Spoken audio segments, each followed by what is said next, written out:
And welcome back. I wanted to do the next video in this series to kind of give you an overview of the parts that we've ordered in, were ordered in thus far. We also have an engine seal kit and some other pieces which you don't see on this table, and we'll get into that in due course. Now what I'm going to show you is the part numbers that were used to order the various bits and pieces. Now I don't suggest that you do this. This is admittedly probably a little bit more on the more expensive end to do this particular upgrade, because you're going to see quite a few parts here that argumentatively you could reuse if the parts that you're taking off are in good enough condition. But since we were going to be in there and have the engine tore down to the state that it needs to be in to do the cam swap and the lifters and the push rods and so on and so forth, you know, there's no better time than to go ahead and just replace some of these pieces, such as the oil pump and the, timing chain, gears, guide, so on and so forth. So that's what we've elected to do here. So what you see on the table is that when we go to put the heads back on, we contacted ARP, let them know it was a 2016 6.4 liter. And got in touch with them, and because I didn't see a option for a 6.4 Hemi on their website, is what they didn't recommend a set of head bolts. So I did contact them, and just to confirm, gave them my information of what I was working on, and this is what they came back with as far as being compatible with a 6.4. Now obviously the box is sealed. We'll find out more when we get there, because you'll notice the sticker on the side says 5.7 and 6.1 liter. But according to the gentleman I spoke with, this will also work for the 6.4. Now, part of the upgrade kit, as I spoke about before, was the cam. And that's the cam specs that you see there. Now, when I spoke to my tuner that you see there on the sticker, this was the cam that he suggested I go with based on what I use the truck for, what I have used the truck for, and our plans going forward. Now, according to my tuner, it's not an overly aggressive cam, but it will still should give us a performance increase over the stock cam. As we said in the previous video, these are the Hellcat lifters, as a lot of individuals call them. Those are the part numbers that you see there, as well as the springs. Hopefully you can see that part number. Now, along with the springs, some more items from Comp Cams. These are the spring seats.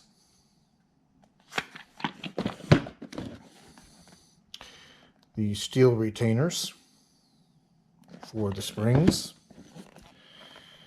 and the cam phaser limiter kit. Because we're going with a different cam, we need to install this limiter kit in the phaser in order to keep very bad things from happening. And along with the spring seats are 2 bags of shims. Both, my understanding, both intake and exhaust require shims for my particular setup. So we will install these shims, and we'll show you all this when we finally get the heads off and go ahead and start putting the new springs and everything on. Now, while we are in there, you'll notice that there's a valve grinding compound and a valve lapper tool. Another gentleman that I watch on YouTube, Scott Rods, link to his channel will be in the description.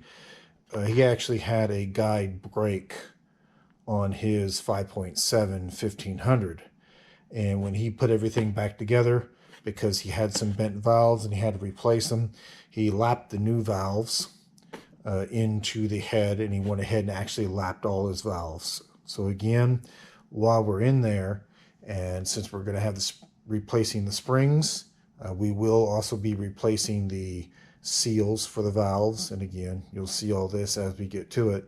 But while we're in there, we're going to go ahead and take advantage, and not that it needs to be done, but we'll take advantage of the situation and kind of do a little bit of lapping on those valves while we're there. Again, we've got the head we're going to have the head disassembled.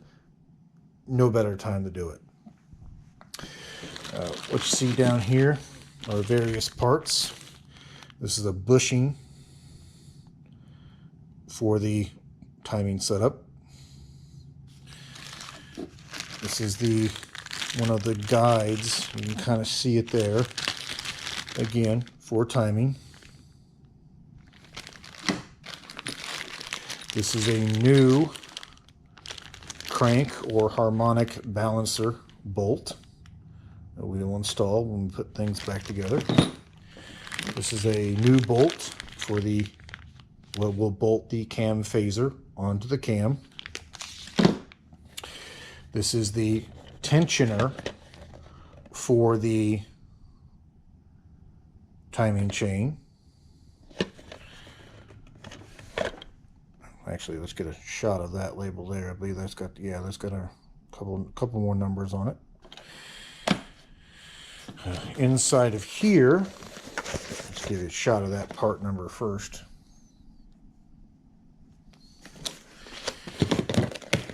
Should be another piece. Yep, this is the lower gear for the timing that would fit on the crank. And we may not replace this because the one that's in there I'm sure is good, but in case we ran into any issues or saw any problems with it, again, we went ahead and just picked up a spare. Once again, we're going to have it tore down to that level. If you wanted to replace that for one reason or another, no better time to do so. And we have our next part number. And this should be the timing chain, as you can see there. Once again, I mean, it's entirely up to you, but again, we're going to be in there. We might as well go ahead and put new timing components on it as part of the reassembly, and know that we don't have to worry about those pieces for quite some time. What you see in here, let me get you the part number of that one. This will be a new stock oil pump. I did look online briefly and saw from Melling, I believe that's how you pronounce it, a high pressure pump, I should say. According to the website, it was still a stock flow, but about 20 psi higher in pressure. I'm not going to upgrade the oil pump in this one, because if it's still the same amount of flow, just as a higher pressure, I'll keep the stock pump. Now, if we go crazy with the engine and decide once we get it done, we want to do things like, put a smaller pulley on it, increase boost, maybe go with forged pistons and crank rods, things of that nature, yeah, we may upgrade to a 20 psi higher third-party pump, but at this time we're not going to. And another part number you see here, this is a new cam phaser. Once again, once I can get this open here, there we go. You can see that in the box. Since we have to open up this cam phaser to install the limiter, once again, we're in there. We're going to install our limiter onto our new one, and that will be good. That will go into our install, and it will allow us to leave our current factory one, which we know works quite well and has been for the last 3 years. That will allow us to use that as a spare in the event that we have to go back to stock, so to speak, or get access to that phaser in case something should happen to this one. We have that option of going back to the original. So again, it was a little bit on the expensive side to order a new phaser just to do that phase limiter kit install. But again, it's you're in there and no better opportunity to do so. So that kind of gives you just a brief overview of some of the parts that have been ordered to do this build, and it does look daunting. It is a lot of work, but like I've heard other individuals say on the internet, when it comes to a job this big, just take your time, one step at a time, and you'll get there. No need to rush through things. And what you see down there on the floor are the upper engine seal kits. As with all seals, since we'll be taking the heads off and needing to disconnect the exhaust from the exhaust manifolds, we have new exhaust manifold gaskets. So everything that has a gasket on it, when it gets taken off, will have a new gasket on it going in. Now, one thing we will do before we do any work to this motor is that we will put the patient to sleep. And by that, I mean we're going to disconnect our battery. We're going to start with our negative battery cable first. Obviously, the next statement I'm going to make, I'm sure plenty of you are aware of, but I'm going to make it anyway. When we disconnect this battery, we're going to disconnect the negative battery cable first. And in case you're wondering why you may want to do that, if you're ever disconnecting this battery and you're disconnecting the negative battery cable, in case the wrench or tool you're using were to touch up against the chassis of the vehicle, which is also tied to battery negative, then no harm, no foul. You're just touching negative to chassis ground, which is also negative. If you were to start with a positive post first, with a negative still being connected, if you have a wrench on that, and all of this, maybe it slips, maybe it goes over too far, and makes contact with your supercharger housing, which is again tied to battery negative, then it could make for a very bad day very fast. So you remove the potential by disconnecting your negative first, and then followed by your positive. And obviously I won't show you that on camera, but when we get it out and we go on to the next video, you'll obviously see it missing, and I'll make a point to show you that it will be gone. Now, just kind of a heads up here, and you'll see this in the following videos, and you'll see it definitely underneath. Now, underneath, when it comes to this fan shroud, you're going to notice that I only have the upper part of the shroud in, and I've actually even modified this. Having this Pro charger in here, when they engineered this, they took advantage of every scrap spare space they could to get this head unit in there and also run its 3-inch piping to and after the intercooler, which eats up a lot of space. And you can kind of see the Pro charger filter on the inlet there.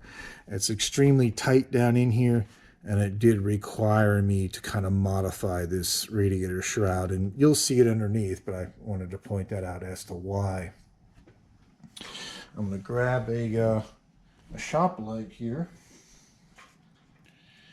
and we'll bring you underneath, show you that once we get that battery connected again, we're going to come underneath and we're going to go ahead and just start taking this one piece at a time, and forgive the camera work because I do have to crawl underneath here, and we'll go ahead and get our radiator drained. But what I wanted to show you, hopefully as a tip, and let me get some light up in here so you can see, is that you'll see that little I guess you want to quote unquote nipple, which is right, let's stick this light to where we can, there we go. Now we don't have to hold on to our light. You'll see that little drain nipple kind of right there. And you'll see there a little bolt, if you want to call it that, which you'll then loosen to drain that. Now, I've seen others suggest to put a wrench on that and spin it, and you can do that. But at least on this 2016, the center of this bolt, if you kind of reach up there, it feels a little bit hollow. Now what you can do, and I've done this before, is that if you get you'll see it come into frame here hopefully, that is a T55 Torx bit, and it fits right in the center of that bolt and allows you to kind of break that free and open that up and drain out the fluid. But before we do that, to make things easier on us, and that we hopefully don't make a mess, because what inevitably happens is that it's pretty small opening, and that will suffice to drain the radiator. But usually what happens is that as it starts strong, if you come down here and kind of look at where that drain valve is, a lot of times the antifreeze, at least on this 2500 tends to hit this piece of metal here and then roll down eventually into the bucket. Now, as the radiator runs out of fluid, that gets a little bit worse, because then the fluid starts coming out further back of that little drain valve and just kind of starts dribbling everywhere and making a mess. Now, we can't eliminate the mess entirely, but what we can do is, if you get yourself a 3/8 inch piece of inner diameter tubing, such as this, you can then take this tubing and push it onto that drain. There we go. And hopefully you can see that okay. It looks like it's in there. And then when you crack that valve loose, you can see that we now have our tube dangling here. Then we can take our bucket and just put our drain tube into our bucket. And now, once we crack that loose, you know, that radiator is filled free to drain out and dribble all at once, and we can kind of cut down a little bit on the mess that's going to create. Now, it won't get it all out of the system, but and you'll see this, but when we eventually get to removing that water pump, which is got the fan attached to it, as you can see there in the frame, you're still going to lose some fluid. But you know, like I said, we can do what we can and try to cut down on the mess a little bit.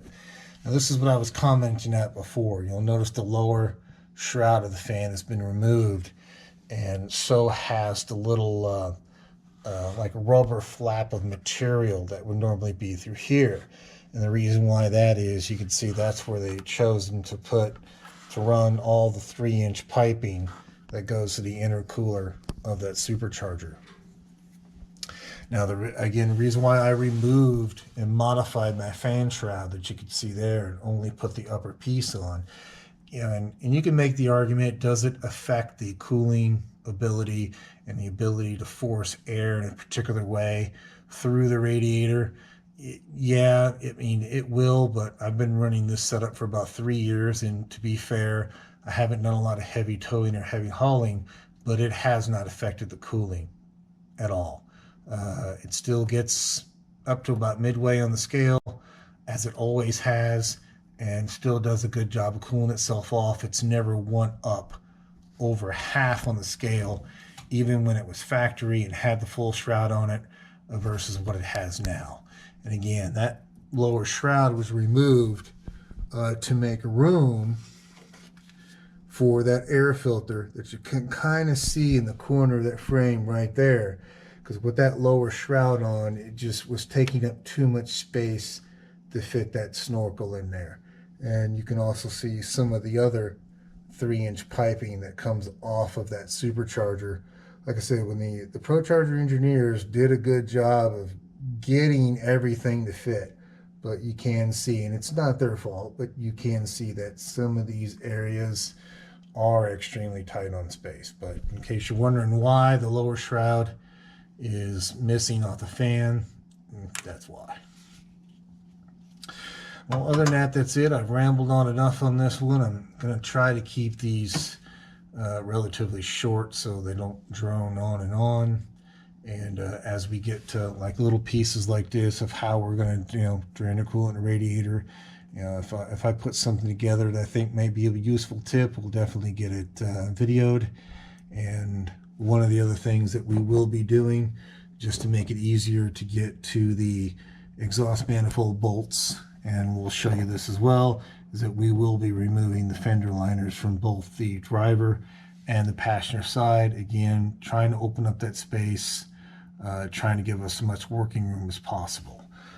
So again, we will be removing that electric fan along with the viscous fan, and anything that we can remove and get out of here, we'll look at doing it in order to free us up. The, you know, the more space you got, the easier it is to get to things. And in my opinion, the easier it is to get to things, the smoother things should go, and hopefully the less frustrating things could get. But with that, I will let you go, and I'll see you for the next one.